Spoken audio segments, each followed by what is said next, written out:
बिस्मिल्लाहिर्रहमानिर्रहीम। अस्सलाम वालेकुम डियर स्टूडेंट्स, इस वीडियो में मैं आप लोगों के साथ डिस्कस करूंगा chapter number 15 second year statistics. उस चैप्टर नंबर 15 की एक्सरसाइज 15.2 का क्वेश्चन नंबर 6 है, जो लास्ट वाला उसका सी पार्ट है, लास्ट वाला पार्ट है। तो इसके बाद हमारी एक्सरसाइज बेटा जो है वो ख़त्म हो जाएगी। तो अब हम इसको बेटा जो है वो स्टार्ट करते हैं। तो इसमें जो हमें गिवन डाटा दिया हुआ है बेटा, वो एक हमारे पास कंडीशन ऑफ प्रीमिसेस है, ये एट्रीब्यूट है, और इसके अंदर हमारे पास A1, A2 और A3 है, और इधर है नंबर ऑफ पर्सन एम्प्लॉयड, उसमें अंडर 50, 50 टू 150, 150 टू 250 और ओवर 250 जो है, ये बेटा नंबर ऑफ एम्प्लॉयज़ दिए हुए हैं। यानी 3 रोज़ दी हुई हैं A1, A2 और A3, और कितने कॉलम दिए हुए हैं अंडर 50 एक, दूसरा है 151 टू 150 2, और उसके बाद तीसरा हमारे पास कॉलम है 151 टू 250, और चौथा कॉलम है हमारे पास ओवर 250। अब बेटा ये वैल्यू हमें दी हुई है, और ये जो चीज़ें हमने इसमें फाइंड करनी है, उसमें पहले नंबर पे हमने लेवल ऑफ सिग्निफिकेंस, दूसरे नंबर पे डिग्री ऑफ फ्रीडम, तीसरे नंबर पे हमने क्रिटिकल रीजन फाइंड करना है, और क्रिटिकल रीजन की जो वैल्यू आएगी उसकी कंडीशन इस फार्मूले के मुताबिक सेटिस्फाई होगी तो हम कह देंगे कि इनके दरमियान में एसोसिएशन है, और अगर नहीं होगी तो हम कह देंगे एसोसिएशन नहीं है। तो सबसे पहले बेटा हम क्या करते हैं, सबसे पहले हम इनको ऐड करते हैं, इन वैल्यूज़ को, टेबल को कंप्लीट करते हैं। तो हमारे पास है 84 प्लस 133 प्लस 49 प्लस 62। जब हमने इन सब को ऐड किया तो बेटा ये हमारे पास आया 328। उसके बाद 87 प्लस 82 प्लस 20 प्लस 25, इन सब को ऐड किया तो बेटा आया 214। उसके बाद इन सब को ऐड करना है 26 प्लस 9 प्लस 9 प्लस 5, तो ये हमारे पास आया 49। अब बेटा इनको ऐड कर लेते हैं 84 प्लस 87 प्लस 26, तो ये हमारे पास आया 197।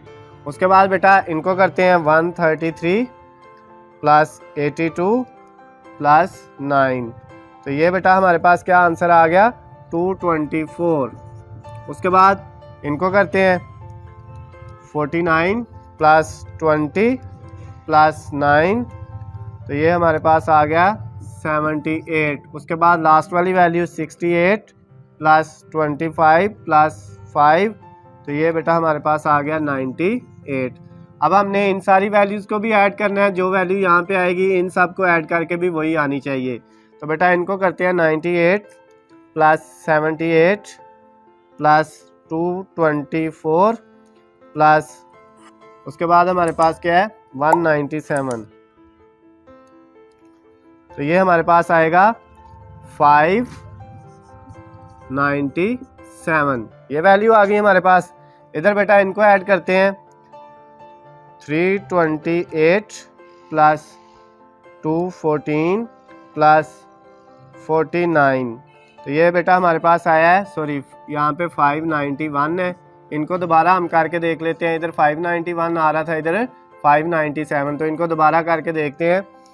ये बेटा हमारे पास यहाँ पे 92 आना था, हमने 98 लिखा हुआ है।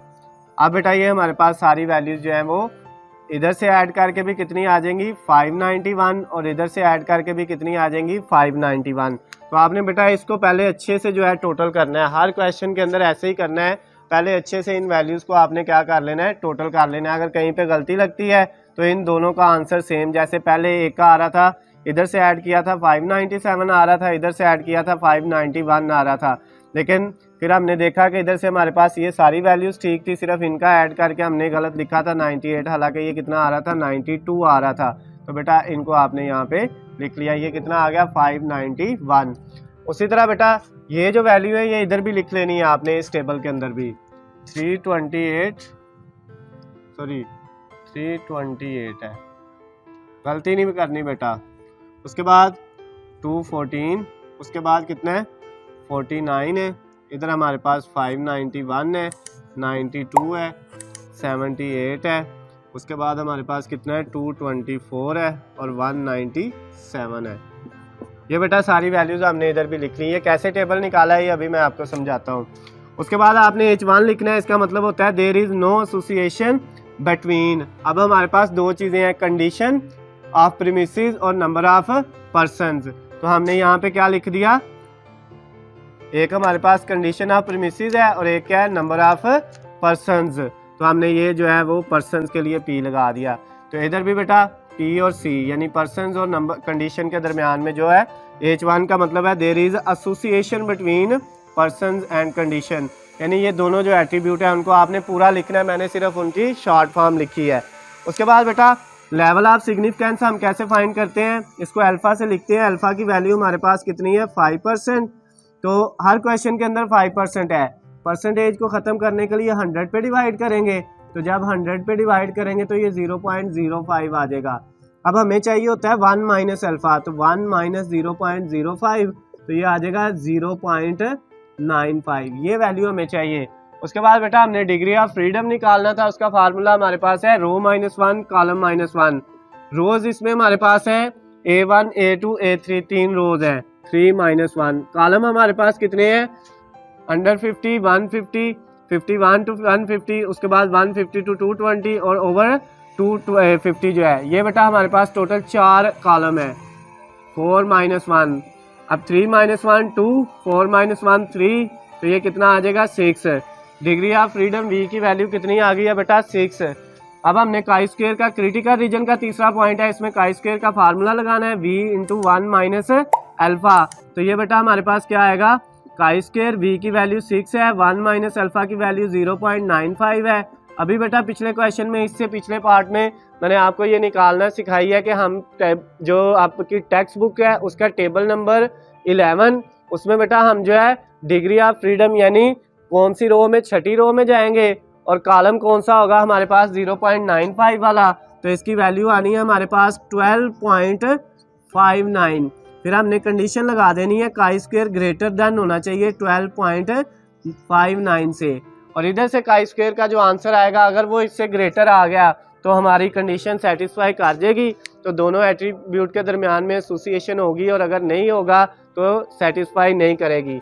अब बेटा आगे इस फार्मूले को सॉल्व करने के लिए हमें FO और FE की ज़रूरत थी।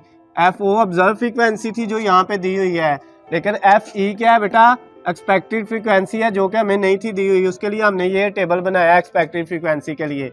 ये वैल्यू निकाली कैसे है, वैल्यू उसी तरह लिखनी है, इधर नंबर ऑफ पर्सन्स और इधर हमारे पास जो है कंडीशन जो है। तो अब इनकी वैल्यू बेटा आपने कैसे निकाली है, ये 109.33 कैसे आया है, इधर से बेटा जब ये वैल्यू निकालनी है तो इधर टोटल था 328, इसको मल्टीप्लाई करना था 197 से, दोनों को मल्टीप्लाई करके डिवाइड करना था 591 पे, तो ये हमारे पास आंसर कितना आ जाता है 109.33। जब ये निकालनी है तो इधर इसकी वैल्यू है 328, इसको मल्टीप्लाई इधर वाली वैल्यू से करना है 224 से, और डिवाइड किस पे कर देना है 591 पे, तो ये आंसर आ जाएगा। फिर जब ये निकालना है इसको इससे मल्टीप्लाई करके इस पे डिवाइड, जब ये निकालना है इसको इससे मल्टीप्लाई करके इस पे डिवाइड कर देना है। इसी तरह जब ये निकालना है इधर से ये 197 और 214 को मल्टीप्लाई करेंगे, 591 पे डिवाइड करेंगे तो 71 पॉइंट। इसी तरह बेटा आपने सारी वैल्यूज़ ये फाइंड कर ली। उसके बाद हमने जो FO है इन वैल्यूज़ को लिखा ऑब्जर्व फ्रीक्वेंसीज को। पहले बेटा एक पहले वाला कॉलम 84, 87 और 26, 84, 87, 26। उसके बाद दूसरा कॉलम 133, 82 और 9, 133, 82 और 9।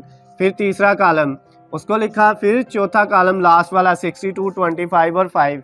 इसी तरह बेटा जिस जो है आपने ऑर्डर से FO को लिखा है कॉलम वाइज, इसी ऑर्डर से आपने किसको लिखना है, ऑब्जर्व इसकी जो है FE यानी एक्सपेक्टेड फ्रीक्वेंसी को लिखना है कॉलम वाइज। पहले ये तीनों वैल्यूज़ 109, 71 और 16.33 ये आएंगी, फिर दूसरी 118 वाली ये वाली आएंगी, फिर तीसरा ये कॉलम आएगा, और फिर उसके बाद लास्ट पे ये कॉलम आएगा चौथा।